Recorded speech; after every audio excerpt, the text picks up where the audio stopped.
Yo, what's up mga kabit? Ayan, at nandito na tayo sa isa sa pinakasikat at napakagandang simbahan dito sa Mulanay.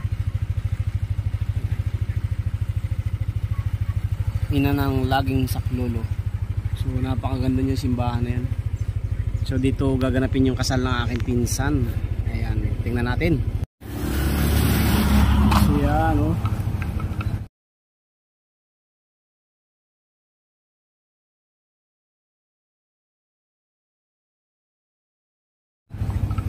So napakaganda, may mga naglilinis ngayon.